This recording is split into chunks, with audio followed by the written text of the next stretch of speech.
الحمد لله نحمده ونستعينه ونستغفره ونؤمن به ونتوكل عليه ونعوذ بالله من شرور أنفسنا وسيئات أعمالنا من يهده الله فلا مضل له ومن يضلل فلا هادي له ونشهد أن لا إله إلا الله وحده لا شريك له ونشهد أن سيدنا وحبيبنا وشفيعنا ومولانا محمدا عبده ورسوله أرسله تبارك وتعالى بالحق بشيرا ونذيرا وداعيا إلى الله بإذنه وسراجا منيرا صلى الله على سيدنا محمد وعلى آله وأصحابه وأتباعه وذرياته وأهل بيته أجمعين وسلم تسليما كثيرا كثيرا أما بعد فإني أوصيكم ونفسي أولا بتقوى الله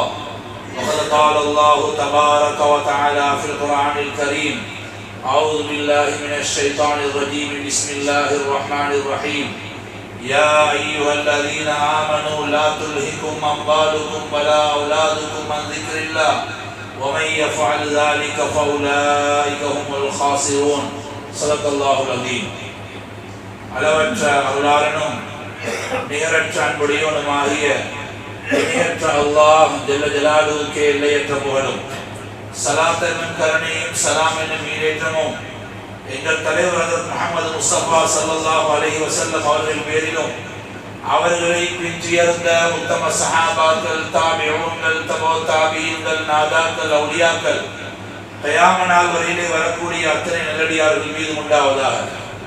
ஜும்ஆவுடைய கடமை நிறைவேற்றி வந்திருக்கும் அல்லாஹ்வின் நல்லடியார்களே, அல்லாஹ் சுப்ஹானஹு வ தஆலா நமக்கு எதையெல்லாம் எடுத்து நடக்கும்படி இருக்கின்றானோ அவைகளை எடுத்து நடக்கும்படியும் எவைகளை விட்டுவிட வேண்டும் என்று நமக்கு கட்டளை பிறப்பித்திருக்கின்றானோ அவைகளை முற்றுமுழுதாக விட்டுவிடும்படியும் முதலில் அடியே எனக்கும் அப்பால் உங்களுக்கும் தக்வாவை கொண்டு வசியத் என்று நல்லுபதேசம் செய்கின்றேன். அல்லாஹ்வின் நல்லடியார்களே, அல்லாஹ் சுப்ஹானஹு வ தஆலா இந்த உலகத்திலே நாங்கள் வெற்றி பெற வேண்டும் என்பதற்காக வேண்டி புனிதமான இஸ்லாத்தை மார்க்கமாக எடுத்து தந்தார். யார் இந்த இஸ்லாத்தை எடுத்து நடப்பார்களோ அவர்கள் இந்த உலகத்திலும் வெற்றியாளர்கள், ஆகரத்திலும் வெற்றியாளர்கள். யார் இந்த இஸ்லாத்தை சரியாக புரியவில்லையோ விளங்கவில்லையோ எடுத்து நடக்கவில்லையோ அவர் எவ்வளவு பெரிய கோடீஸ்வரனாக இருந்தாலும் இந்த உலகத்திலேயும் தோல்வியாளன், ஆகரத்திலே மாபெரும் நஷ்டத்தை அடைந்து வருவான் என்று அல்லாஹ் குர்ஆனிலே சொல்லி காட்டுகிறான். எனவே இந்த குறுகிய கால வாழ்க்கையிலே நாம் எல்லோரும் புனிதமான இஸ்லாத்தை எங்களுடைய மார்க்கமாக எடுத்து நடக்கக்கூடிய மக்களாக நாங்கள் ஆக வேண்டும். நாங்கள் பரம்பரையிலே முஸ்லிம்களாக பிறந்திருக்கிறோம். எங்களுடைய தகப்பனுடைய தந்தை, தாய் எடுத்துக்கொண்டால் தாயினுடைய வழியில் எல்லோரும் அதிகமானவர்கள் முஸ்லிம்களாகவே நாங்கள் பிறந்திருக்கிறோம். எங்களுக்கு இந்த கலிமாவுடைய பெருமதி தெரியாதவர்களாக நாங்கள் உலகத்தில் வாழ்ந்து கொண்டிருக்கிறோம். இந்த கலிமாவை அல்லாஹ் தந்த உலகத்தில் அல்லாஹ் எங்களை கண்ணியப்படுத்தியிருக்கிறான். அருமைநாயகம் ஸல்லல்லாஹு அலைஹி வஸல்லம் சொன்னார்கள், கலிமா சொன்ன ஒருவனுக்காக வேண்டி அல்லாஹ் இந்த முழு உலகத்தை இயக்குவான். ஒரு மனிதன் இருக்கிறான் கலிமா சொன்னவன், ஏனையவர்கள் எல்லாம் மௌத்தாகி விட்டார்கள். இந்த ஒரு கலிமா சொன்னவனுக்காக 7 வானம் 7 பூமி, கடல்கள், மலைகள், சூரியன், சந்திரன் எல்லாவற்றையும் அல்லாஹ் இயக்குவான் இந்த ஒருவனுக்காக. ஏன்? அந்த கலிமா அவ்வளவு பெருமதியானது. இப்படிப்பட்ட பெருமதியான கலிமாவை எங்களுக்கு தந்த அல்லாஹ் இந்த உலகத்திலே கண்ணியப்படுத்தியிருக்கிறான். ஹஜ்ரத் உமர் ரலியல்லாஹு தஆலா என்று சொன்னார்கள், நஹனு கௌமுன் அஸ்ஸனல்லாஹு பில் இஸ்லாம். நாங்கள் இழிவாக இருந்தவர்கள், மோசமாக இருந்தவர்கள், உலகத்திலே செத்த பிராணிகளை சாப்பிட்டுக் கொண்டிருந்தோம், கற்களையும் மண்ணையும் சிலைகளையும் வணங்கிக் கொண்டிருந்தோம். உலகத்திலே வாழ தெரியாமல் கொலையும் கொள்ளையும் ரத்தம் ஓட்டுவதெல்லாம் மிக சாதாரண முறையாக இருந்தது. எப்போது ஹஜ்ரத் ரசூலுல்லாஹி ஸல்லல்லாஹு அலைஹி வஸல்லம் நபியாக வந்து அல்லாஹ்வை பற்றி சொல்லி இந்த கலிமாவின் பக்கம் அழைத்தார்களோ என்று அல்லாஹ் எங்களுக்கு ஹிதாயத்தை தந்தானோ அன்றிலிருந்து அல்லாஹ் இந்த இஸ்லாத்தின் மூலமாக எங்களை கண்ணியப்படுத்தியிருக்கிறான் என்று சொன்னார்கள் ஹஜ்ரத் உமர் ரலியல்லாஹு தஆலா. அல்லாஹ்வின் நல்லடியார்களே, எனவே இஸ்லாத்தை கொண்டுதான் எங்களுக்கு கண்ணியம். எங்களை கொண்டு இஸ்லாத்தில் கண்ணியம் கிடையாது. நாங்கள் இருந்தாலும் சரி, இல்லாவிட்டாலும் சரி, மார்க்கம் கண்ணியமானது. அந்த மார்க்கத்தினுடைய கண்ணியம் தான் எங்களுக்கு கிடைத்திருக்கிறதை தவிர நாங்கள் இருந்தால்தான் இஸ்லாத்துக்கு கண்ணியம் கிடைக்கும் என்றது கிடையாது. அதுக்கு ரசூலுல்லாஹி ஸல்லல்லாஹு அலைஹி வஸல்லம் சில கிராமப்புறத்து அரபிகள் வந்து சொன்னார்கள், அதாவது காலத்தில் அராபு ஆமன்னா, அவர் சொன்னாங்க யமுன்னூன அலைக்கன் நஸ்லமு குல்லா தமுன்னு அலை இஸ்லாமுக்கு. அவங்க இஸ்லாத்தை ஏற்றுக்கொண்ட விஷயத்துல பெருமடிச்சாங்க. நாங்க இஸ்லாத்துக்கு வந்துட்டோம், இப்ப நபி அவங்களுக்கு ஒரு உறுதுணையா இருக்கும், நாங்க வாரத்தை தான் எதிர்பார்த்து கொண்டிருந்தாங்கன்ற மாதிரி எல்லாம் அவர்கள் பெருமை அடித்துக் கொண்டிருந்தார்கள். அல்லாஹ் குர்ஆன்ல இருக்கிறான், யமுன்னூன அலைக்கன் நஸ்லமு குல்லா தமுன்னு அலை இஸ்லாமுக்கும் வலில்லாஹு யமுன்னு அலைக்கும் ஹதாக்கும். நீங்க மார்க்கத்துக்கு பெரிய நலவு செஞ்சீங்க, அல்லது நீங்க வந்தா தான் இஸ்லாம் கண்ணியமாவுச்சு அப்படிலாம் நினைக்கவான. அல்லாஹ் தான் உங்களுக்கு ஹிதாயத்தை தந்தான், அல்லாஹ் தான் உங்களுக்கு நேர்வழி காட்டினான், அல்லாஹ் தான் உங்களுக்கு நீங்க மார்க்கப்படி வாழணும்ன்றத அல்லாஹ் ஏற்படுத்தினான் என்று அல்லாஹ் குர்ஆன்ல சொல்றான். அல்லாஹ் நல்லடியார்களே, எனவே நாங்கள் ஒவ்வொருவரும் அல்லாஹ்வுடைய ரஹ்மத்துக்குட்பட்டவர்களா இருக்கிறோம். அல்லாஹ் இறக்கப்பட்டு எங்களுக்கு இந்த மார்க்கத்தை தந்திருக்கிறான். இந்த மார்க்கம் வெறுமனே தொழுகையை மாத்திரம் அறிமுகப்படுத்தின மார்க்கம் அல்ல. சிலர் நினைத்திருக்கிறார்கள் ஜும்மாவை மாத்திரம் தான் இந்த மார்க்கம் அறிமுகப்படுத்திருக்கிறது, அதனால ஜும்மா மட்டும்தான் நாங்க தொழுவோம், ஏனைய தொழுகையெல்லாம் தொழுகிறல்ல. அல்லது நாங்க ஜும்மாக்கு மட்டும்தான் இமாம் ஜமாத்துக்கு பள்ளிக்கு வருவோம், ஏனைய தொழுவதான், ஆனா வீட்டுலாம் தொழுகிற பள்ளிக்கு வாருங்க. சிலர் நினைத்திருக்கிறார்கள் ரமதான்ல மட்டும்தான் இஸ்லாம், இன்னும் சிலர் நினைத்திருக்கிறார்கள் ஹஜ்ஜிக்கு மட்டும்தான் இஸ்லாம், அல்லது ஏதாவது ஓதுறதுக்கு, அல்லது அடிக்க வச்ச கூட ஃபாத்தியா ஓதுறதுக்கு, அல்லது ஒரு மையத்தூட்ல, இதுக்கு மட்டுமல்ல இஸ்லாம். ஒரு மனிதன் பிறந்ததிலிருந்து கபருக்கு போகும் வரைக்கும் அவனிடத்தில் இஸ்லாம் இருக்க வேண்டும். அல்லாஹ் நல்லடியார்களே, அல்லாஹ் தஆலா ஒரு மனிதனை படைப்பதற்கு தாயினுடைய வயிற்றுக்குள்ளே அந்த தகப்பனுடைய விந்து அல்லாஹ் அனுப்புறான். இந்த விந்து ஒரு சாதாரண ஒரு நீர் துளி, ஒரு சின்ன தண்ணி துளி.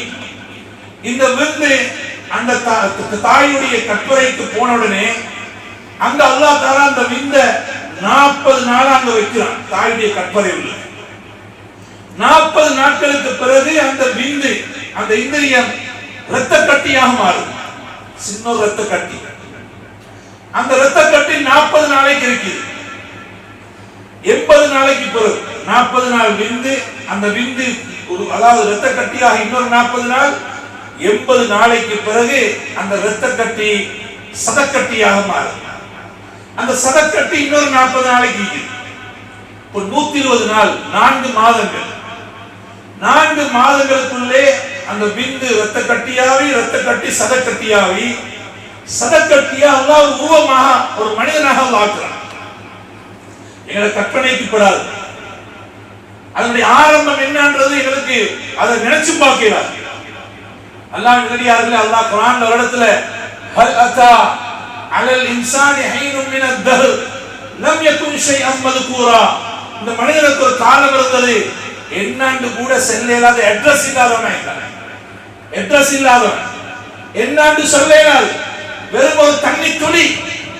அல்லாஹ் நல்லடியார்களே, 120 நாளைக்கு பிறகு உருவம் கொடுக்கப்படுது. அந்த உருவத்துக்கு அல்லாஹ் உயிரை கொடுக்கிறான். உயிரை கொடுத்து அந்த வயிற்றுக்குள்ளே அல்லாஹ் அந்த புள்ளைய வளர்க்கிறான். இப்ப தாயுடைய வயிற்றுக்கு எப்படின்னா, குர்ஆன்ல அல்லாஹ் சொல்றான் ஃபீ துருமாத்தின் ஸலாஸ், 3 இருள், 3 இருட்டுக்கு தான் நாங்க வள படைச்சோம். இன்னைக்கு ஒரு ஃபேக்டரியில ஒரு சாமான் தயாரிக்கிறேன்னா வெளிச்சம் வைக்கும், கரண்ட் இல்லாட்டி செய்யலாம், வெளிச்சம் இல்லாட்டி ஒரு உடுப்பு தைக்கலாம், ஒரு செருப்பு அடிக்கலாம், ஒரு பேக் அடிக்கலாம், ஒரு போசை தைக்கலாம், எல்லாத்துக்கும் கரண்ட் வேணும், வெளிச்சம் வேணும். ஆனா அல்லாஹ் சொல்றான், இந்த அழகான மனிதனை உலகத்துல படைப்பினங்கள்ல லக்கத் ஹலக்னல் இன்சான ஃபீ அஹ்ஸனி தக்வீம், அல்லாஹ்வுடைய படைப்பினங்கள்ல மிக அழகான சிறப்பான படைப்பு இந்த மனிதன். இந்த மனிதனுக்கு அல்லாஹ் தஆலா அவனை படைச்சது எங்க தெரியுமா? 3 இருட்டு இருக்கு. இருட்டு, தாயுடைய வயிறு இருட்டு, கற்பறை இருட்டு, அதுக்கு ஒரு பேக் இருக்கு, அல்லாஹ் மனிதனை படைப்பான், அது ஒரு இருட்டு. இந்த 3 இருட்டுக்கு தான் ரப்பு படைக்கிறான். எனவே மனிதனுக்கு ஒரு சாமனை செய்யறதுக்கு வெளிச்சம் தேவை, ரப்புக்கு வெளிச்சம் தேவையில்லை. இருளுக்கும் இவ்வளவு அழகான படைப்பினங்கள் அல்லாஹ் படைப்பான். அல்லாஹ்வோட குதிரத்தை அங்க காட்டுறான். இப்ப அந்த பிள்ளையை அல்லாஹ் அங்க வளர்க்கிறான். இப்ப வளரு, எப்படி சாப்பாடு கொடுத்து அங்க ஏற்பாடு செஞ்சு அந்த பிள்ளைக்குரிய ட்ரீட்மெண்ட் எல்லாம் அங்க, அதுக்குரிய மருந்து சாப்பாடு எல்லாம் அங்க நடக்குது. மாஷா அல்லாஹ். ஒரு நோய் இல்ல பிள்ளைக்கு, நல்ல பசந்தா வளர்ந்து அல்லாஹ் கிருபையால. கடை இல்ல, மார்க்கெட் இல்ல, வாப்பா அங்க கொண்டு போய் கொடுக்க தேவையில்ல. அந்த ரப்பு பிள்ளைக்கு ரிஸ்க் கொடுத்து வளர்க்கிறான் 8-10 மாசம். அந்த 10 மாசம் முடிய போல அல்லாஹ் சொல்றான், ஃபலம்மா இன் தம்மத் முத்தத்து ஹம்லிக், அடியானே உன்னைய உண்ட தாய் வயிற்றுல சுமக்கிற காலம் முடிய போல அவ்ஹைது இலல் மலக்கில் முஅக்கல் பில் அர்ஹாம், அந்த கற்பரைக்கு பொறுப்பான மலக்குக்கு நான் சொல்றேன், லிஐ யுஹ்ரிஜக், உன்னைய வெளியாக்க சொல்றேன். நான் அந்த மலக்குக்கு சொல்லுவேன், இத்தனை தேதி இத்தனை மணிக்கு இவன் வெளியே போவான், இவனை வெளியே அனுப்புவான். ஃபஅக்ரஜக அலா ரீஷத்தின் மின் ஜனாஹிஹி, மலக்குமார்களுக்கு அல்லாஹ் இறக்கைகளை கொடுத்திருக்கிறான். அந்த இறக்கையில் ஒரு ஓரத்தால உன்னை அப்படி வெளியே கொண்டு விட்டுருவார் ஒரு மலக்கு. அதனால அல்லாஹ் சொல்றான், வல்லாஹு அக்ரஜக்கும் மின் புத்தூனி உம்மஹாத்திக்கும் லா தஅலமூன ஷையா, உங்களுக்கு ஒன்றுமே விளப்பம் இல்லாத நிலைமையில அல்லாஹ் தான் நம்மளை வெளியாக்குறான். யாராலையும் ஒன்றும் செய்யல. வெளியே வந்து இங்க ஒன்றும் விளப்பம் இல்லை, உடம்புல உடுப்பு இல்லை. அந்த பிள்ளைக்கு என்ன தெரியும்? பக்கத்துல இருக்கிறது உமாவா நர்ஸான்னு தெரியா, பாப்பாவா கங்காணியா டாக்டரான்னு தெரியா, பிள்ளைக்கு அலுவலகத்துக்கும் சூப்பையே மட்டும்தான் தெரியும். அல்லாஹ் நல்லடியார்களே, இப்ப எல்லாம் பெரிய திறமசாலி நாங்கெல்லாம் பிறக்கிற நேரத்துல என்ன ஆளாத்துட்டு பாருங்க, ஒன்றும் விளப்பம் இல்லை. இப்ப பெரிய லெவல் பேச்சு என்ன, பெரிய திட்டம் என்ன, என்னைய விட்ட ஆள் இல்லை. அன்றைக்கு நாங்க யாருன்றது நல்லா கேட்டுக்கொள்ளணும். அல்லாஹ் நல்லடியார்களே, அல்லாஹ் சொல்ல ஒன்றும் விளப்பம் இல்லாத நிலைமையில நாங்க தாங்கள வெளியே கொண்டு வந்த வாப்பா, நீங்க வரல. அல்லாஹ் நல்லடியார்களே, இப்ப அங்க அங்க நான் ஆரம்பத்துல சொன்னதுல இருந்து அந்த தகப்பனுடைய விந்து போனத்துல இருந்து அல்லாஹ்வுடைய ஏற்பாடுகள் எப்படி பாருங்க. இப்ப மனிதனுக்கு அங்க யாருக்கும் கையடிக்கிறார், அங்கதான் மனிதன் எல்லா ஏற்பாடு நடக்குது. அங்க யாருக்கும் கையடிக்கிறார்.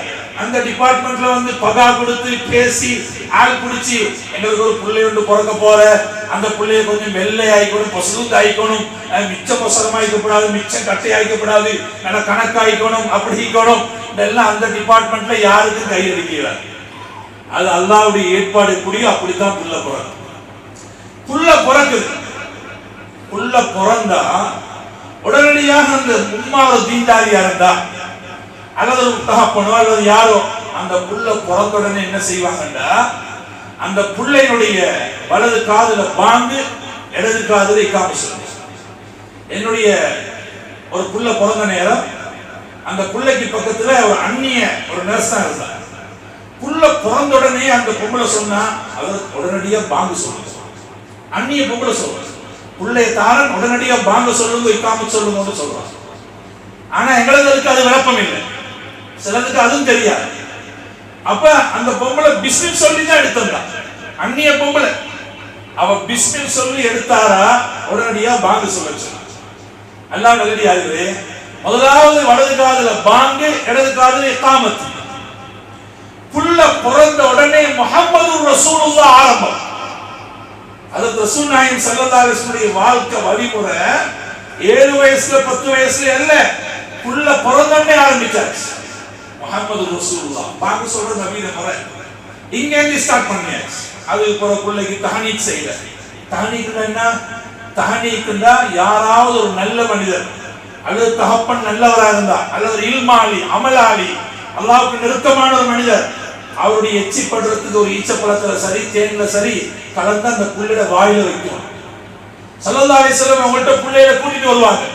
குலபாக்கள்ட்ட பெரும் சஹாபாக்கள்ட்ட இமாம்கள்ட்ட புள்ளைய கூட்டிட்டு வருவாங்க. இன்றும் இருக்குது. அல்லாஹ் நல்லடியார்களே, நாங்க நல்ல ஒரு தக்வா உள்ள வேண்டுதல் உள்ள ஒரு ஆலிம அல்லது ஒரு இல்முள்ளவரை நாங்க எடுத்து அவரோட வாய் படுறதுக்கு எச்சி படுறதுக்கு அந்த புள்ளையோட வாயில வைக்கும். இது தஹனீக் செய்யற சுன்னத்து. இதெல்லாம் தெரியாத அதிகமானவங்க. அதுக்கு பின்னால 7வது நாள் பிள்ளைக்கு முடிவளிக்கிறோம், அக்கீகா கொடுக்கிறோம், நல்ல பேர்களை வைக்கிறோம். இதெல்லாம் சுன்னத்துகள். இது பிறந்தத்துல இருந்தே ஆரம்பம். இப்ப இந்த முஹம்மது ரசூலுல்லாஹ்ன்றது ஹஜ்ரத் ரசூல் நாயகம் ஸல்லல்லாஹு அலைஹி வஸல்லம் வாழ்க்கை புள்ள பிறந்தத்துல இருந்து ஆரம்பிச்சு எது வரைக்கும் போகணும்டா மௌத் வரைக்கும் அல்ல, மனிதன் கபருக்கு போகும் வரைக்கும். நாங்க கபரிஸ்தான்ல போய் பார்த்தா மையவாடியில கபரு கிட்ட போய் நின்றா அங்க அந்த மையத்தை இறக்குற நேரம் பிஸ்மில்லாஹ் வஅலா மில்லத்தி ரசூலில்லாஹ் அப்படிதான் இருக்கும் சுன்னத். அல்லாஹ்வின் பெயர் கொண்டும் அன்பு நபியின் வழிமுறை படிந்த மையத்தை வைக்கிறோம். என்று கபருல வைக்கிறோம். ஒரு மனிதன் கபருக்குள்ள போகவே நபீன முறைக்கு தான் போகணும். அதனால புறந்தத்திலிருந்து கபருக்கு போகும் வரைக்கும் எங்களுக்கு இந்த மார்க்கம் தான் முக்கியம். மார்க்கம் தான் முதலாவது. மார்க்கத்தை குழி தோண்டி புதைச்சிட்டு பெரிய ஒரு தத்துவவாதியா அல்லது பெரிய பணக்காரனா வாழ்றதுல பிரயோசனம் இல்லை. அல்லாஹ் நல்லடியார்களே, அல்லாஹ் தஆலா எங்களுக்கு சம்பாத்தியத்தை ஹலால் ஆக்கிக்கிறார். அல்லாஹ்வுடைய கட்டளை, நபியுடைய முறை. சம்பாத்தியம் ஹலால். ஒரு மனிதன் உலகத்தில் வாழ்றதா இருந்தா கட்டாயம் சம்பாதிக்கும். புள்ள குட்டிக்கு சாப்பிட கொடுக்கணும். இமாம் ஷாஃபி ரஹ்மத்துல்லாஹி சொல்றாங்க, நீங்க உங்களுக்கு சம்பாதிச்சு புள்ள குட்டிக்கு தின்ன கொடுக்கலும் புள்ள குட்டியை வளர்க்கலும் தான் கல்யாணம் முடிக்கணும். சும்மா கல்யாணம் முடிக்க வேண்டாம். மாமாட்ட தின்றதுக்கு, மாமாட வீட்டுல போய் தீக்கிறதுக்கு அவர் தருவார் இவர் தருவார் என்று நீங்க கல்யாணம் முடிக்கலாம். உங்களோட புள்ள குட்டிய மனைவிய உங்களுக்கு காப்பாத்தேலுமா, அப்பதான் நீ திருமணம் முடிக்கும். அல்லாஹ் நல்லடியார்களே, இப்ப சம்பாதிக்கிறது ஹலால். அந்த புள்ள குட்டியை காப்பாத்துறது கட்டாயம். இதுக்காக நாங்க சம்பாதிக்கிறத கொண்டு போய் ஹராமான விதத்துல போய் சம்பாதிக்கிறது இல்லை. கியாமத்துடைய நாளில் அல்லாஹ் சில கேள்விகள் கேட்க போறான்.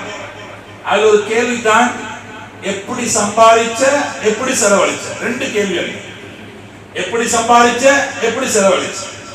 சம்பாதிச்ச விதத்தை சொல்லணும், முறைய சொல்லணும். அல்லாஹ் இப்படித்தான் சம்பாதிச்சு. இங்க ஒருத்தர் கண்ணை துடைக்கிற மாதிரி அப்படி இல்லை இப்படி இல்லை ரெண்டு எங்க சரி இந்த மாதிரி போட்டு ஒரு இங்கிலீஷ் வேர்டு போட்டு அப்படி இல்லை, அதெல்லாம் ஏதாவது கியாமத்துல ரொம்ப தெளிவா மனிதன் சொல்லணும்.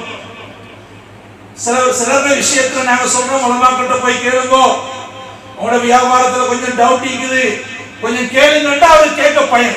ஏன் நான் இவ்வளவு பெரிய கோடீஸ்வரன் ஆகிட்டேன், வாகனம் என்ன, ஊடு என்ன, இன்றைக்கு இப்படி இருக்கிறேன், தப்பி தவிர நான் கேட்டேன் பிசினஸ் அதுல ஏதாவது ஆனாம அப்படி இப்படின்னா இதெல்லாம் விட்டுட்டு எனக்கு எங்கேயாவது கடையில போயிட்டு வேலை செய்யணுமா, எனக்கு போயிட்டு எங்கேயாவது சம்பளம் எடுக்கணுமா, நான் எத்தனை பேருக்கு சம்பளம் கொடுத்தவன், அதனால இதை விட்டு நடுரோட்டுக்கு வரையலாம் என்று மக்கள் நினைக்கிறாங்க. ஆனா சம்பாதிக்கிறது ஹராமா இருந்தா நாங்க எவ்வளவு பெரிய கோடீஸ்வரனை வாழ்ந்து என்ன செய்ய? கியாமத்துடைய நாளில் எவ்வளவு பெரிய நஷ்டம். நாங்க செலவழிக்கிற அவ்வளவு ஹராமா போய்த்திரும். அல்லாஹ் பாதுகாப்பு. அதனால சம்பாதிக்கிற விதங்களை உலமாக்கிட்ட கட்டாயம் கேட்டுக்கொள்ளும். ஹராமான முறையா ஹலாலான முறையா. ஸல்லல்லாஹு சொன்னார்கள், ஹலால் தெளிவானது, ஹராமும் தெளிவானது. வபைனஹுமா உமூர் முஷ்தபிஹாத். அதுக்கிடையில சில டவுட்டான விஷயங்களுக்கு மக்களுக்கு வேற குழப்பம். ஆனா அந்த குழப்பத்தை கேட்டு தெரிஞ்சு கொள்றதில்லை. அவங்க சும்மா யாரையாவது பிசினஸ்காரன் கேட்டுக்கொண்டா அவன் சொல்ற முறையை கேட்பாங்க, உலமாக்கிட்ட கேட்க ரெடி இல்லை. அல்லாஹ் நல்லடியார்களே, கேட்டு வணங்கிக்கோங்க. சரியா இந்த காலத்துல ஆக மோசமான பிசினஸ் நடக்குது. சூது வங்கிக்கு இப்ப பிசினஸ் ஆன்லைன்ல நிறைய சூது விளையாட்டம் பிசினஸ் செய்யறாங்க. எவ்வளவு சூதுகளும் ஹராமும் வட்டியும் சர்வசாதாரண லேசா வீட்டுல உட்கார்ந்து கொண்டு போனை லெப்டாப்பை வச்சுக்கொண்டு சம்பாதிக்கிறாங்க. அல்லாஹ் நல்லடியார்களே, சம்பாதித்த விதத்தை அல்லாஹ் இடத்துல கட்டாயம் சொல்லணும். நாங்க சம்பாதிக்கிறோம்ன்றதுக்காக 4 பேரோட பழகிறோம், என்னோட கஸ்டமர் எல்லாம் எல்லா ஜாதியும் மாற என்றதுக்காக வேண்டி அவர்களை திருப்திப்படுத்த, அவர்களுடைய மதத்துக்கு ஒப்பாகி எங்களுடைய கடைகள்ல அவர்களுடைய பெருநாள் வாரதுனால அவனோட டெக்கரேஷன் நாங்க செஞ்சா அவர்களுக்கு நாங்க ஒப்பாயிடுவோம். அவனை மாதிரி கடையை எல்லாம் இதாக்கி கடையில வேலை செய்யறவங்க நாங்க கொடுத்து கொண்டு வேற வேற எல்லாம் மரம் எல்லாம் கோத்து வச்சு பூவெல்லாம் போட்டு லைட் எல்லாம் போட்டு அந்நியன் பெருநாள் வருவது அதுக்கு ஏற்ற மாதிரி எங்களோட ஷோரூம் எல்லாம் மாறி எங்களோட கடையெல்லாம் மாறி. கடையில நான் அன்றைக்கு ஒரு ஹோட்டலுக்கு போறேன், வேட்டர்மார் எல்லாம் இந்த அந்நியர்கள் பெருநாளைக்கு கொடுத்த ஒரு விதமான வித்தியாசமான ஒரு ஆடை அணிந்திருக்கிறாங்க. என்னன்னு கேட்டா எங்களோட கஸ்டமர் எல்லா ஜாதியும் மாறி எல்லாரையும் சமாளிக்கணுமே, அதனால அவனை மாறி இவனை மாறி அந்த பாப்பா இந்த பாப்பா மாறிலாம் உடுப்படுத்தி கொண்டு இன்றைக்கு எங்களோட முஸ்லிம்கள் அந்நியனுக்கு ஏற்ற மாதிரி தன்னுடைய மதங்களை மாற்றி கொண்டு போறாங்க. ஸல்லல்லாஹு சொன்னார்கள், மன் தஷப்பஹ பிகௌமின் ஃபஹுவ மின்ஹும். யார் இன்னொரு சமூகத்துக்கு இன்னொரு மதத்துக்கு ஒப்பாகிறானோ இவனும் அந்த கூட்டம் தான் சொன்னாங்க ஸல்லல்லாஹு அலைஹி வஸல்லம். அதனால வியாபாரத்துக்காக மதத்துல வேற மதத்தை நாங்க பின்பற்றி ஆமடத்தை கொண்டு டெக்கரேஷன் பண்ணி அதை கொண்டு காட்டி இது இந்த பெருநாளைக்கு ஒரு மாதிரி, அடுத்த பெருநாளைக்கு ஒரு மாதிரி, இன்னொரு பெருநாளைக்கு வந்து அதையும் கொண்டு போட்டு இப்படி எல்லாம் நாங்க வியாபாரம் செய்யறது கட்டாயம் இல்லை. எழுதின ரிஸ்க் அல்லாஹ் கண்ணியமா தருவான். எங்களுக்கு எல்லாம் முயற்சி துவா அசைவதான் நல்லா எதிர்பார்க்க. அல்லாஹ் நல்லடியார்களே, சம்பாதித்த விதங்களை கட்டாயம் சொல்லணும். அதே மாதிரி 2வது முறை செலவழிச்ச விதம். செலவழிக்கிற விதம் அழகாக சம்பாதிக்கிறாங்க. கஷ்டப்படுறாங்க. காலையில இருந்து மாலையில வரையில சிலாக்கள் ஸ்ரீலங்கால இல்ல, எப்ப பார்த்தாலும் துபாயில, மலேசியால, இந்தோனேஷியால பார்த்தாங்க, இங்க சொல்றாங்க. எப்ப பார்த்தாலும் வெளிநாட்டுல, எப்ப பார்த்தாலும் கடையில், எப்ப பார்த்தாலும் ஆபீஸ்ல சம்பாதிக்கிறாங்க. ஆனா ஹலாலாக சம்பாதிக்கிறார்கள். பாவம் செலவழிக்க தெரியாது. சும்மா கொண்டு போய் கொட்டுறான், தேவையில்லாத கொடுக்கிறான், ஹலாத்துல கொண்டு போய் செலவழிக்கிறான். ஹலாலான இடத்துக்கு ஒரு பள்ளி கேட்டா 10 பேச்சு பேசுவாங்க. ஒரு பள்ளிக்கு 1000 ரூபாய் கொடுக்க ரெடி இல்லை. பெருநாள் அன்றைக்கு ஹசரத்துல சஹங்க ஒரு 500 ரூபாய் போட தயார் இல்லை. ஒரு மதரசாக்கு செலவழிக்க ரெடி இல்லை. ஒரு கஞ்சி கொடுக்க ரெடி இல்லை. அல்லது ஒரு நோயாளி இருக்கிறார், அவருக்கு ஒரு மருந்து எடுத்து கொடுக்க ரெடி இல்லை. இதுக்கெல்லாம் பெரிய பேச்சு. ஆனா தேவையில்லாத விடயங்கள், பாவத்துக்கு எல்லாம் சாதாரணமா செலவழிக்கிறார். பெருமைக்கு சாப்பாடு கொடுக்கிறார். 4 பேரை கூட்டிட்டு போய் ரெஸ்டாரண்ட்ல உட்கார்ந்து 35,000 40,000 ரூபாய்க்கு தின்று வாரான். அல்லாஹ் நல்லடியார்களே, செலவழிக்கிறத பத்தி கியாமத்துல கேட்கப்படும். டிசம்பர் மாசம் இன்னும் ஓரிரு நாட்கள்ல லீவு. இந்த லீவுல இப்ப எல்லாம் பெரிய பிளான், அநியாயம், லட்சக்கணக்கு ரூபாய். என்ற ஹஜ்ஜில வச்சு ஒருத்தர் சொன்னார், ஹஜ்ரத் போன டிசம்பர்ல என் குடும்பத்துக்கு நான் 15 லட்சம் ரூபாய் செலவழிச்சிருப்பேன். 15 லட்சம் ரூபாய். அவர் சொன்னாரு, இது சாதாரண செலவழிப்பு, இதை விட பெருசாக நாங்க செலவழிச்சுக்கிறோம். அல்லாஹ் நல்லடியார்களே, ஒருத்தர் ஹஜ்ஜிக்கு போற சல்லி, ஒருத்தர் ஹஜ்ஜிக்கு அனுப்பியிருந்தா அது நன்மை கிடைச்சிருக்கு. அந்த 15 லட்சம் ரூபாய் நீங்க ஒரு மதரசா கொண்டு போய் கொடுத்திருந்தா கிட்டத்தட்ட ஒரு மாசத்திலே செலவு, மாணவர்கள் உஸ்தாதுமார்கள் எல்லாம் சாப்பிட்டு அதன் மூலமா வரக்கூடிய நன்மைகள் உங்களுக்கு கிடைச்சி. அல்லது ஒரு பள்ளி, எத்தனையோ பள்ளி வாசலுக்கு கரண்ட் பில் கட்டுறதுக்கு சல்லி இல்லை, எத்தனையோ பள்ளி வாசலுக்கு இன்னும் சரியான வசதி வாய்ப்பு இல்லை. இதெல்லாம் நாங்க பார்த்து கொண்டிருக்கிறோம். செலவழிப்பு எல்லாம் சும்மா அநியாயமா போகும். இப்ப 25ஆம் தேதிக்கு பிறகு எங்கெங்கயோ கொண்டு போய் வீணா செலவழிச்சிருவாங்க. பாவம், மதுபானத்துல, சூதுல, வேற வேற விடயங்கள்ல இது மாதிரி அநியாயத்துக்கெல்லாம் மக்கள் செலவழிப்பாங்க. கஷ்டப்பட்டு சம்பாதிச்சோம், தேவையில்லாத விடயங்கள்ல செலவழிச்சு பாவத்தை தேடுறோம். பாதுகாப்பு. எனவே சம்பாதிக்கிறதும் முறையாக இருக்கணும், செலவழிக்கிறதும் முறையாக இருக்கணும். ஒவ்வொரு விடயத்தையும் செலவழிக்கும் பொழுது நாங்கள் நிதானமா செலவழிச்சா அல்லாஹ் அதுல மாபெரும் நன்மைகளை தருவார். ஸல்லல்லாஹு அலைஹி வஸல்லம் அவர்கள் சஹாபாக்களை காட்டி கொடுத்தாங்க, நீங்க எப்படி செலவழிக்கணும். தீனுக்கு அள்ளி கொடுங்க, துனியாட விஷயங்கள்ல கவனமா செலவழிங்க.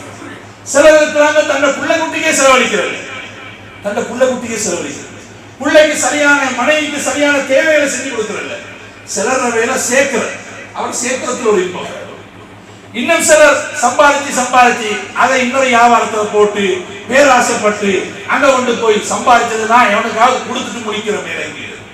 அல்லாஹ் நல்லடியார்களே, இப்ப எந்த அளவுக்குண்டா சில வியாபாரிகள் உருவாகிக்கிறாங்க. எப்படி மக்கள்கிட்ட காசு எடுக்கிறோம், இன்வெஸ்ட் பண்ணுங்க, தாங்க, நீங்க தாங்க 1 கோடி 2 கோடி 5 கோடி. இவன் பேசுற பேச்சுக்கு எல்லாம் வாங்கிடுவான். அப்படிப்பட்ட பேச்சாளர். இவன் பேசினா நீங்க இப்படி தந்தா அப்படி தருவோம், அப்படி தந்தா இப்படி தருவோம். இவரோட பேச்சுக்கு எல்லாம் மயங்கி ஒவ்வொருத்தனா தூக்கி கொடுத்தாங்க. தூக்கி கொடுத்தா மாஷா அல்லாஹ், இவருக்கு எடுத்த சல்லியாலே மாசம் மாசம் லாபம் மாறி ஒன்றை கொடுக்குறான். 1 லட்சம் ரூபாய் 2 லட்சம் ரூபாய் 8 லட்சம் ரூபாய் 10 லட்சம் ரூபாய் கொடுக்குறான். இவர் பாக்குறாரு, சும்மா இந்த ஒரு கடையை திறந்து கொண்டு சும்மா உட்கார்ந்து கொண்டு ஒரு நாளைக்கு ஒரு 10-20 ஆயிரம் ரூபாய் தேடுறதை விட இது மாஷா அல்லாஹ் என்னப்பா எத்தனை லட்சம் கிடைக்குது, சும்மா இருந்து சம்பாதிக்கிறது அப்படின்னு இவன் கொடுத்தது மட்டுமல்ல, இன்னொரு 4-5 பேர்ட்ட வாங்கி கொடுத்தா கோடி கணக்கு. சிலருக்கு இதை பார்த்து ஆசை, வாகனத்தை வித்து, வீட்டை வித்து, கடையை வித்து, எல்லாத்தையும் வித்து கொடுத்தாரு. கோடி கணக்கு அள்ளி கொடுத்தோன்னே அவன் ஒரு 500 கோடி 1000 கோடி 250 கோடியை கையில் எடுத்து அவன் போய் சேர்ந்துட்டான். ஒரு 6 மாசத்துக்கு ஆள் இல்லை. இப்ப முடிக்கிறான். மேலும் ஆஸ்திரேலியா என்றான், மெடகஸ்கார் என்றான், மலேசியா என்றான், ஒன்றும் மிளகதில்லை, ஒன்றும் பேசுறான். இப்ப மனைவி தலையை தின்றவர், வாப்பட தலையை தின்று. ஏன்னா அப்படி கொடுத்தோம். யார்கிட்ட கேட்டு கொடுத்தீங்களா? யார்கிட்ட கேட்டு கொடுக்கல, இவரா கொடுத்தார். சிலருக்கு ஆசை என்னண்டா அந்த தண்ணீர்ல அப்படி மூழ்கி திடீர்னு எழும்புற சிலாக்கு மிச்ச நேரம் மூச்சு பிடிச்சாலும் சரி காட்டுறதுக்கு. அது மாதிரி சிலர் நினைக்க நாங்க உள்ளுக்காலே வந்து திடீர்னு கோடி சொல்லலாம், திடீர்னு லட்சாதிபதி ஆகும், எனக்கிட்ட ஒரு ப்ராடக்ட் வரணும், அது வரணும், இது வரணும் என்ற ஒரு ஆசை. சிலருக்கு எல்லாம் நல்லா கொடுத்தீங்கிறான், நல்லா கொடுத்தீங்கிறான், நல்ல வசதி வாய்ப்பு. அதுல இன்னும் பேராசை, மௌத்தா போற காலம், இப்ப அமல் செய்ய வேண்டிய காலம். அல்லாஹ் அவளுக்கு 1க்கு 2 தந்தான். அதுக்கு மேல நீங்க 2 நாளாக பாக்குறீங்களா? கடைசி காலத்துல போய் இறுதி கொண்டு கடனாளியா மௌத்தா போறார். நல்ல வசதி வாய்ப்பு இருந்தவங்க இப்ப கடனாளி. சென்ற கிழமை ஒருத்தர் வந்தார், அசல் அவரை சந்திக்கும், நல்ல வசதி வாய்ப்பானவர் வந்து அழுகுறார். என்னன்னு கேட்டேன். 12 கோடி ஒருத்தன் போட்டுட்டான், 12 கோடி. இப்ப எனக்கு ஒண்ணு செய்யலாம், ஈக்கவா ஒளியவான்னு கேட்கிறோம். ஏன் இது யார் யாரையும் நம்பி நாங்க சல்லியை கொடுக்கிறோம். அல்லாஹ் நல்லடியார்களே, நீங்க ஒருத்தருக்கு கடன் கொடுக்கிறதா இருந்தால் குர்ஆன் அல்லாஹ் சொல்றான், 2 சாட்சிகளை வச்சு எழுதிக்கோங்க. விட்னஸ் 2 பேர் இருக்கணும். 2 சாட்சி நீங்க எழுதிதான் கொடுக்கணும். ஃபக்துபு, எழுதுங்கோன்னு அல்லாஹ் சொல்றான். கடன் கொடுக்கிறதா இருந்தால் நீங்க கடன் எல்லாம் கொடுக்குறீங்க, இது நீங்க இன்வெஸ்ட் பண்றீங்க. அவன் எடுத்துட்டு என்ன உத்தரவாதம்? ஒன்றுமே சிலருக்கு போலீஸ்ல போய் தெரிஞ்சு போட்டுக் கொள்ளேடா கொடுத்தீங்கிற வேற என்னமோ தடை செஞ்ச வியாபாரம். சிலருக்கு வெளியே காட்டிக்கொள்ளேடா ஆதாரம் இல்லை. அவன் சொல்றான், இந்த மிச்சம் தரமாறீங்கன்னா நான் தற்கொலை செய்வேன். அப்ப கொடுத்ததெல்லாம் கிடைக்காது. அல்லது நான் வரமாட்டேன், பிடிக்க மாட்டேன். இன்னைக்கு பாவம் நல்லா சம்பாதிச்சவங்க எல்லாம் கொண்டு போய் சல்லியை கொண்டு போய் நாசமாக்கிட்டாங்க. கோடிக்கணக்கு பறிகொடுத்திருக்கிறாங்க, லட்சக்கணக்கு. அன்றைக்கு ஒரு வாலிபர் சொல்றார், அதுல ரொம்ப கஷ்டப்பட்டு சம்பாதிச்சு 8 லட்சம் ரூபாய் சேர்த்து வச்சேன், அதை ஒருத்தருக்கு கொடுத்து என்னமாவது கிடைக்கும். அட்ரஸே இல்லாது. அல்லாஹ் நல்லடியார்களே, சின்ன தொகையிலிருந்து பெரிய தொகை வரைக்கும் நிறைய பேர் ஏமாறுகிறார்கள். நல்லா சம்பாதிக்கிறாங்க, ஆனா பேராசையின் காரணமாக கொண்டு போய் எவன்ட்டையாவது கொடுத்தா அது கடைசி கிடைக்குது. கொடுப்பானா 1000 கோடி எடுத்து திருப்பி கொடுப்பானா, 500 கோடி எடுத்து திருப்பி கொடுப்பானா, 150 200 கோடி எடுத்து திருப்பி கொடுப்பானா? ஒன்றுமே இல்லை. அவன் மௌத்தை தான் நாம மிச்சம் பயப்படுறோம். கடனாளியாக இருந்தால் அங்க மன்னிப்பே கிடையாது, ஷஹீதாக இருந்தால். அல்லாஹ் கிடையாது.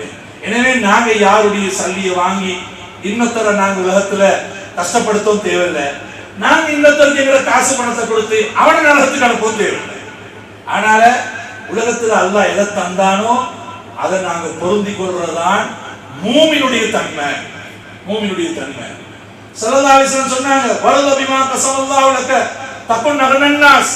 அல்லாஹ் தந்தத்தை நீ பொருந்திக்கோ, உலகத்துல பெரிய சீமானா வாழ்வாய் என்று சொன்னாங்க ஸல்லல்லாஹு அலைஹி வஸல்லம்.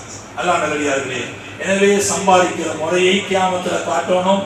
கணக்கு வழக்க கம்ப்யூட்டர்ல பதிவு செஞ்சு வச்சிக்கிறோம், ஆனா முறையை சரியா வச்சுக்கொள்ளணும். கியாமத்துல முறையை காட்டணும். எப்படி செலவழிச்சீங்க, இதுல முறையை நாங்க காட்டணும். இந்த முறை சரியாக இருந்தால்தான் நாங்க மூமி. இல்லாட்டி என்ன சஜிதா செஞ்சும், எத்தனை ஹஜ்ஜுக்கு மேல ஹஜ்ஜு செஞ்சும், உம்ரா செஞ்சும், பெரிய என்ன செஞ்சு மேல இல்ல. எங்களை சம்பாதிக்கிற முறை பிழை, செலவழிக்கிற முறை பிழை அப்படின்னு எங்களுடைய இபாதத்துக்கு எந்த தகுதியும் கிடையாது. அல்லாஹ் நல்லடியார்களே, எனவே நாங்கள் ஒவ்வொருவரும் அடிப்படையாக அல்லாஹ் வச்சிருக்கிறான். ஹலால் ஹராம் என்றது எங்களுடைய ஈமான், எங்களுடைய இபாதத்துகள் கபூல் ஆகுது. எனவே இது நாங்க சரியா இருந்தா தான் எங்களுடைய எல்லா விடயங்களும் சரியாகும்.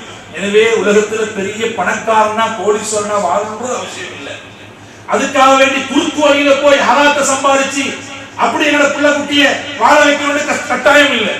சஹாபா பெண்மணிகள், சஹாபாக்கள் வெளியே போற நேரத்தில் சொல்லுவாங்களா, இத்தகில்லாஹ ஃபீனா, எங்களோட விஷயத்துல நீங்க அல்லாஹ்வை பயந்துக்கோங்க என்று சொல்லுவாங்க. சஹாபா பெண்மணிகள் என்னது, ஹராத்தை சம்பாதிச்சு கொண்டு வருவான, எங்களோட பிள்ளை குட்டிக்கு ஹராத்தை தின்ன கொடுக்குவான, இதற்கு நீங்க அதை கொடுத்த அந்த ரத்தத்தை நாசமாக்குவான என்று சொல்லுவாங்க. இந்த காலத்து பெண்கள் எவன்ட தலையை திண்டாவது நீ கொண்டு வரணும், அங்கே வரப்படும். அரிசி வரணும், அது வரணும், ஃப்ரிட்ஜ் வரணும், வாஷிங் மிஷின் வரணும், ஃப்ரிட்ஜில் சாமான் எல்லாம் வரணும். இவக்கு ஹலால் ஹராம் எல்லாம் இல்லை, நீ என்ன செஞ்சாவது கொண்டு வா அப்படின்னு இன்னைக்கு மாப்பிள்ளை மாற மட்டுப்படுத்தி வச்சிருக்கிறாங்க பெண்கள். அல்லாஹ் நல்லடியார்களே, ஹலால் புறங்கணும். ஹலால் எங்களோட செயல்பாடுகள், எங்களோட நடத்தைகள், எங்களோட சாப்பாடு குடிப்பு எல்லாம் ஹலாலா தான். எங்களுடைய தாய் ரொம்ப கஷ்டமான நேரம், ஒரு ராத்தல் பானை 7 பிள்ளைக்கு வெட்டி தருவாங்க. ஒரு ராத்தல் பானை 7 பிள்ளைக்கு 7 வெட்டி சீனி போட்டு தருவாங்க. ஸ்கூலுக்கு போற நேரம் தாய் சொல்லுவா, பாப்பா யார் என்ன தந்தாலும் ஒன்றும் எடுக்கவானமே அப்படின்னு. அப்ப ஒரு நாள் கேட்டேன், கேட்காம தானே எடுக்கக்கூடாது, ஏன் தந்தா எடுக்கக்கூடாது. அப்ப தாய் சொன்னா, பாப்பா இவ்வளவு கஷ்டப்பட்டு சம்பாதிச்ச உங்களுக்கு தோந்தாரு ஹலால. உங்களோட வகுப்புல 50 பேர்ல எத்தனை பேர்ல வாப்பா ஹராத்தை சம்பாதிக்கிறானோ தெரியும். அந்த புள்ள ஹராத்தை தந்து நீங்க திண்டு, ஏ வாப்பா உங்களோட உடம்புல நீங்க ஹராத்தை ஏத்தி கொள்ற அதனால யார்ட்டையும் ஒன்றும் எடுக்கவான என்று தாய் சின்ன பிராயத்தில் என்று சொல்லி எல்லாம் நகரியார்களே பிள்ளைகளை ஹராத்தை விட்டு பாதுகாக்கணும். ஹராத்தை தின்னோட வான, சந்தேகத்தை தின்னோட வான, ஹலாலா தின்ன கொடுங்கோ. ரத்தம் ஹலாலா இருந்தா ஞாபக சக்தி, மனன சக்தி, திறமை, ஆற்றல், இபாதத்துல அதாவது சுறுசுறுப்பு எல்லாம் உண்டாகும். ஹலால் இல்ல பிள்ளைக்கு படிப்பு ஏறாது, ஓதல் வராது, ஞாபக சக்தி இல்ல, இபாதத் இல்ல, உள்ளிட்ட செயல்பாடுகள் வித்தியாசம் எல்லாம் அடிப்படை அந்த ஹலால் தான். எனவே நாங்க ஹலாலை தேடக்கூடியவர்களாக ஹராமான விதத்திலே செலவழிச்சு பாவத்தை சம்பாதிக்காமல் ஹலாலான விதத்திலேயே செலவழிச்சு நல்ல விடயங்கள் மதரசாக்கள், பள்ளி வாசல்கள், அல்லாஹ்வுடைய கிருபையால இந்த உம்மத்துல நல்லவர்கள் இருக்கிறாங்க. நல்லவர்கள் மாஷா அல்லாஹ் தன்னுடைய தேவைகளை விட மதரசாக்கள், பள்ளிவாசல்கள், உலமாக்கள், ஏழைகளுடைய தேவைகளை பெருசா மதிக்கக்கூடிய மக்கள். அதுக்கு கோடிக்கணக்கு செலவழிக்கிறாங்க, வீட்டுக்கு ஆயிரக்கணக்கு செலவழிக்கிறாங்க. ஏன்? அது தேவைகள். அந்த நன்மைகள் எல்லாம் இன்றைக்கு மக்கள் அடைஞ்சு கொண்டு உலகத்தில் நிறைய பேர் வாழ்ந்து மௌத்தா போயிட்டாங்க. கடைசியா ஒரு விஷயம் சொல்றேன், நாங்க எல்லாம் இந்த உலகத்துல வாழ்றோம், மௌத்தா போக அப்படியே வைத்திடக்கூடாது. எங்க மையத்தை அடக்கிறதோட எங்களோட பேரை கொண்டு போய் அடக்கப்படாது. நாங்க கபருக்கு போனாலும் எங்களோட பேர் துணியாலே இருக்கும், பேர் துணியாலே. ஒரு இமாம் சொல்றாங்க, கது மாத்த கௌமுன் வஹும் பின் நாசி அய்யாஹு. ஒரு கூட்டம் மௌத்தாயிட்டாங்க, ஆனா இன்றைக்கு மக்களுக்கு மத்தியில வாழ்ந்து கொண்டிருக்கிறாங்க.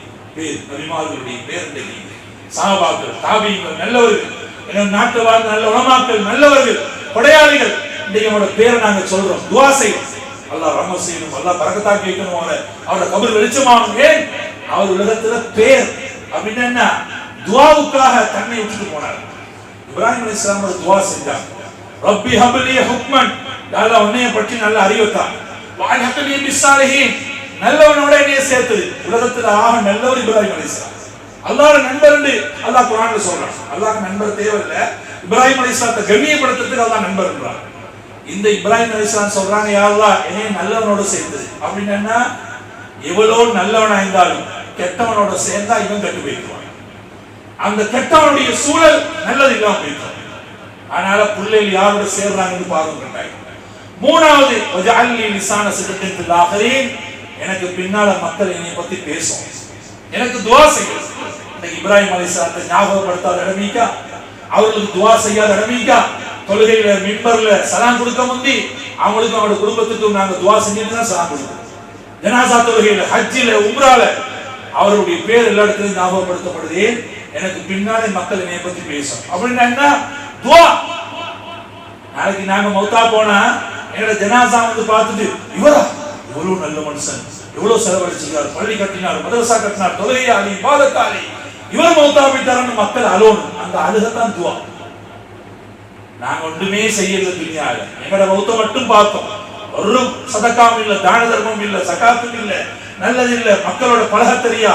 இவன் ஜனாசாக்கு வந்தா மக்கள் பார்த்துட்டு அங்கிட்டு போய், நல்ல நேரம் இவன் தொலைஞ்சான் பாப்பா, பெரிய முசீபத்தை குடிச்சவன் சொல்லாட்டி மனசால நினைச்சு கொண்டு போவான்.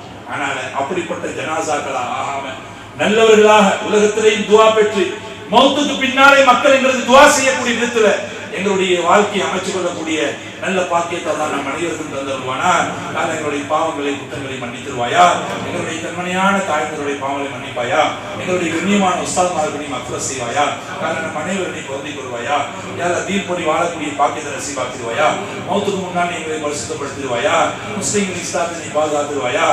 எங்களுடைய உஸ்தாத்மார்களை, மாணவர்களை கபூல் செய்து கொள்வாயா.